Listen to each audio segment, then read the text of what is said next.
And then I started working with some little ideas of like trying to put like paradiddle patterns between the pedals of the left side. So if I was to play like a just a straight paradiddle, right left, right left, right left left, I just do that between making the hi-hat technically my right hand, so right left left right left right left left right left. Do the same thing here, right left left left.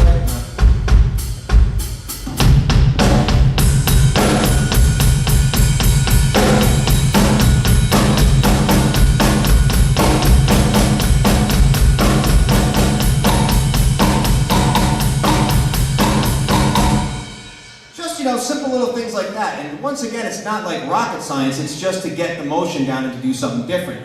So then, to take it one more step further, I would just, if I was going back to like either the one idea, or the two idea, or the three, trying to put my right foot on the opposite note as well as this one. So that's where it gets tough. I'm going to try it.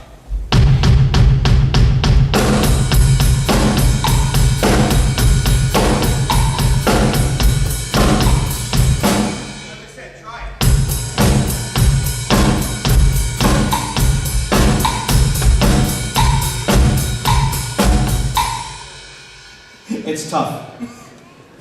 So, I am not afraid to fail on stage. So, anyways, it's just stuff like that. It's stuff that I've been trying to work on just to, think of something that's outside the box. I don't go home and practice metal because it's what I do. So, 90% of the time I'm playing that kind of music anyways. So, I want to work on stuff that's going to progress me as a drummer outside of that realm. So, 90% of the time if I'm home, I'm working on technique stuff like the double strokes and my hand technique, or the multi-pedal stuff, or I'm working on some Afro-Cuban stuff, and a lot of jazz exercises with my teacher back home, which is probably none of the stuff that I'd ever use in the band, but it's good for me to be as well-rounded player as possible because you never know what kind of work you might get in the future.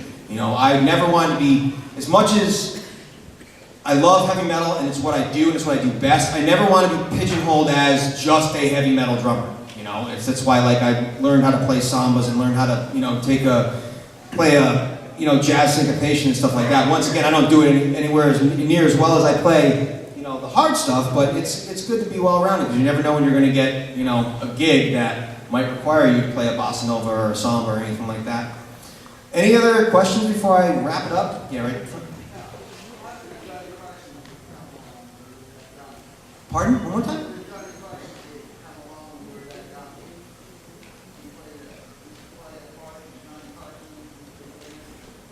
Did I play a part in Johnny Carson with the big band? No.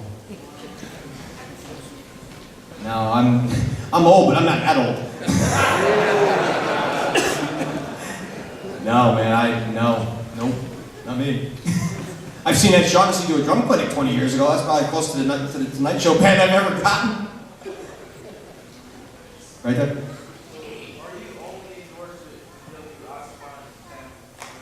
That's another thing I want to mention too. That's the first and foremost thing. Let's have a round of applause for Columbus Percussion and Jim Rupp and everybody that have all of us here. I thank you so much for doing me out.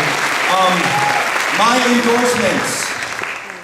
Tama drums. I'm a Tama drum player. My octavons are not DWs. I know they're DWs today, but we didn't have any Tama octavons here, and this was as close as we got. Which is okay, because I am endorsed by DW for pedals. So, it's alright. I'm sure the Tama guys aren't going to be too bad. So Tama drums, this is a Star Classic Birch Babinga kit. Remo drum heads. I have all clear emperors on the tops, power stroke 3s in the kicks, a coated CS reverse dot in the snare. All vinyl cymbals, my signature series ride. ProMark sticks, my own signature series stick. What am I forgetting? I think that's it. Heads, sticks, drums, cymbals. Roland! I'm sorry, Steve, where are you? I am also a Roland endorser too, however, we're not using any electronics today. So yeah, all Tama drums. Just today is a special thing having the DW stuff. Anybody else? Yeah. I think I heard someone say yeah. Yeah. My tension, can you see that on the screen at all? It's not. My pedal tension actually really is about in the middle. It's not very tight, and it's not very loose either. I've actually kind of tightened them a little bit over the last couple of years. They've gotten a little tighter. I found when I used to use the Camco pedals, I definitely played them as loose as they were, and I think tightening them up allowed me to get a little bit more speed. Not necessarily more speed, but easier with less effort, I guess. And that's really what it's about. It's about finding things that will make your playing more effortless. And my beaters are pretty far back, but yeah, it's a medium tension. And if I find that they're too tight, I can't step on the pedal. It's just like find it's really tough. Anybody else? Way up in the back. Obviously, and take this as a compliment, your bass playing is your bread and butter. Wow, I'm deaf. I'm gonna come out to the front of the stage and maybe I might be able to hear you better. I said, obviously, your bass playing is your bread and butter, and you're very good at it. Thank you. And I was glad to hear you say that when you practice at home, you're out there doing the metal stuff 90% of the time. What do you like to relax with, to build on your tom technique or your jazz technique? Fusion. My biggest thing lately is I've just been diving back into all my old Billy Cobham stuff. And for you young kids who don't know who Billy Cobham is, Google him and get schooled, because if it wasn't for guys like Billy Cobham, none of us would be playing double bass. Billy Cobham, Ginger Baker, Louis Bellson, all the guys that started what we continued. So me lately, it's home trying to play along to Intermounting Flame. You know, and a lot of Billy stuff. I also, this is stuff like, I understand that I'm like hammering away at this stuff.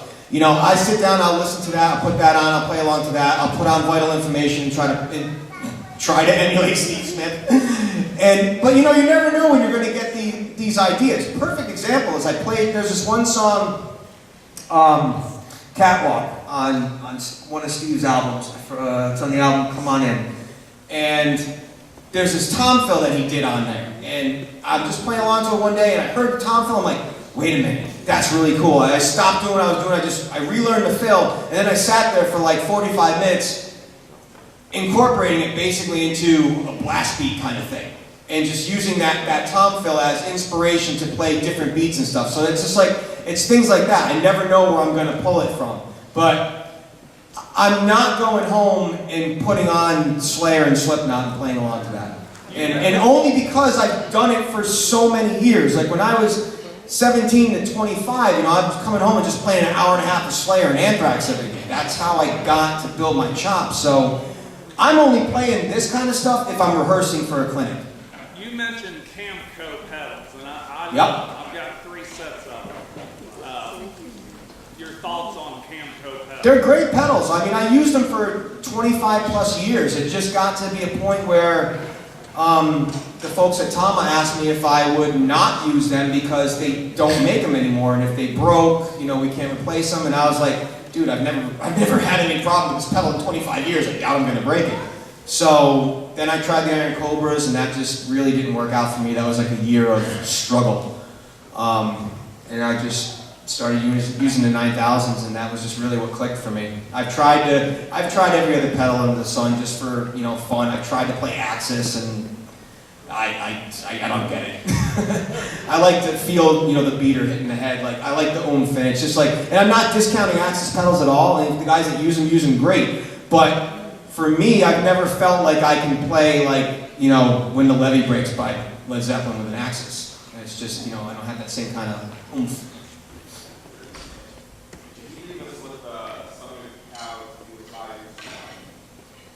One more time, sorry.